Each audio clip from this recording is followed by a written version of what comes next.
உலகின் தனிமையான வீடு. உலகம் முழுவதுமே இப்போது ஒரு ட்ரெண்ட் உருவாகியுள்ளது.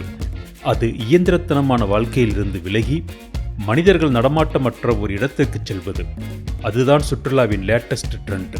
அந்த வகையில் இணையத்தில் தற்போது வைரலாகியுள்ள ஒரு இடம்தான் உலகின் தனிமையான வீடு. இப்படி ஒரு வீட்டில் ஒரு நாளாவது வசித்து பார்த்துவிட வேண்டும் என்பதுதான் பலரது ஆசையாக இருக்கிறது. ஆனால் அது அத்தனை சுலபம் அல்ல. அந்த தனிமையான வீடு பற்றிய விரிவான வீடியோ இது.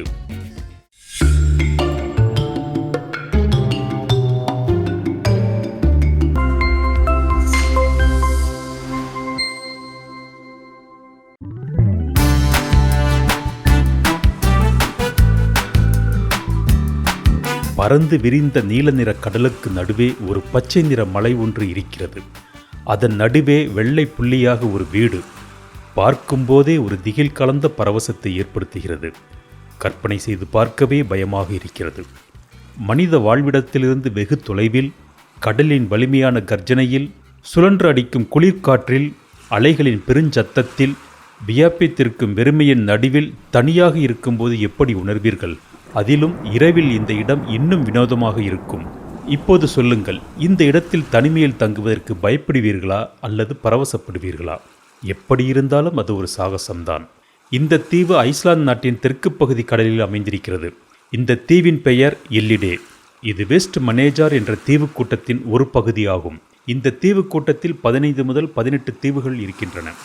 இன்று ஆள் நடமாட்டம் இல்லாமல் வெறிச்சோடி கிடக்கும் இந்த இடத்தில் 300 வருடங்களாக 5 குடும்பங்கள் வாழ்ந்து வந்துள்ளன. இந்த குடும்பங்கள் 1930களில் தீவை விட்டு வெளியேறியது.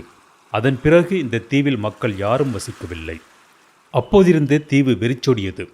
இப்போது இருக்கும் ஒரே வீடு உலகிலேயே மிகவும் தனிமையான வீடு என்று அழைக்கப்படுகிறது.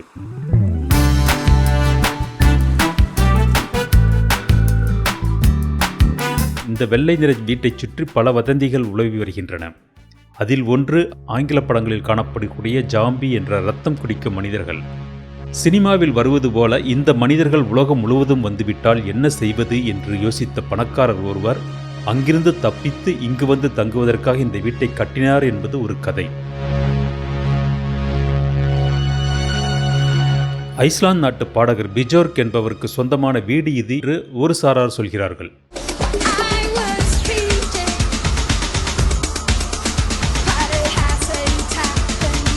இது மட்டுமல்ல, இந்த வீடு, படங்கள் எல்லாமே போட்டோஷாப் செய்யப்பட்டது. உண்மையில் இப்படி ஒரு இடமே இல்லை என்று இணையவாசிகள் ஒரு பக்கம் சொல்லி வருகிறார்கள். எது உண்மை? உண்மையிலேயே இப்படி ஒரு வீடு எல்லிடே தீவில் இருக்கிறது. இது எல்லிடே வேட்டை சங்கத்திற்கு சொந்தமானது. 1950களில் வேட்டையாடும் சங்கத்துக்கு உறுப்பினர்களுக்காக அவர்கள் இங்கு வந்து தங்கும் இடமாக இந்த வீடு கட்டப்பட்டது. இந்த தீவு 110 ஏக்கர் பரப்பளவு கொண்டது. இங்கு பஃபீன்ஸ் எனப்படும் நோட்ரிக் பறவைகள் அதிகம்.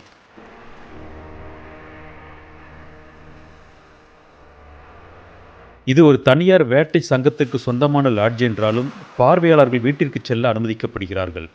மேலும் இதுபோன்ற தனிமையான வீட்டில் இரவை கழிப்பது வழக்கமான அனுபவம் அல்ல.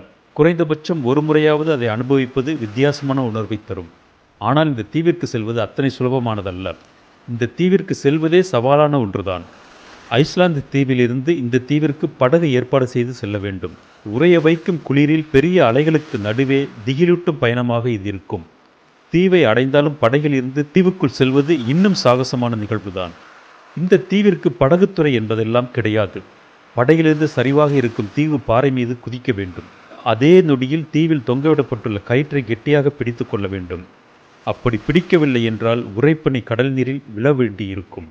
அந்த கயிற்றை பிடித்து கொண்டு பாறை மீது ஏற வேண்டும். இப்படியாக தீவின் உச்சிக்கு ஏறிவிட்டால் பரந்த பச்சை பசல் என்ற புல்வெளி நம்மை வேறொரு உலகத்துக்கு அழைத்துச் செல்லும். இந்த புல்வெளி மீது ஒரு குறுகிய நடைபாதை இருக்கிறது. இது வீட்டை நோக்கி செல்கிறது. மனிதர்கள் இல்லாத இந்த இடத்தில் கூட இந்த வீட்டைச் சுற்றி கம்பி வேலி அமைத்திருப்பது எதற்காக என்று தெரியவில்லை. ஒருவேளை ஏதாவது விலங்குகளிடமிருந்து பாதுகாப்பதற்காக இருக்குமோ என்னவோ. மரத்தாலான இந்த வெள்ளை நிற வீடு பார்ப்பதற்கு குளிர் மற்றும் அசௌகரியங்கள் நிறைந்ததாக தோன்றலாம். ஆனால் வீட்டின் உள்ளே வேறு விதமான தட்பவெப்பநிலை உள்ளது.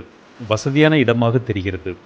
பெரிய மேஜை, அதைச் சுற்றிலும் நாற்காலிகள் அமைக்கப்பட்ட சாப்பாட்டு பகுதி, குளிருக்கு இதமாக நெருப்பு உண்டாக்கும் இடம் என்று ஆச்சரியப்படும்படியாக வீடு வசதியாக உள்ளது. மேலும் இந்த வீட்டில் 10 நபர்கள் தங்கக்கூடிய வகையில் வசதியான படுக்கைகள் கொண்ட ஒரு பெரிய அறையும் இருக்கிறது. உணவு சமைக்க தேவையான உபகரணங்களுடன் கூடிய சமையலறையும் உள்ளது. சில நாட்களுக்கு தேவையான சில உணவுப் பொருட்களுடன் கூடிய ஸ்டோர் ரூமும் உள்ளது. இந்த பொருட்களை கொண்டு நாமே சமைத்து சாப்பிட்டு கொள்ள வேண்டும். இதுபோக ஒரு குளியலறை, ஒரு கழிப்பறை உள்ளது.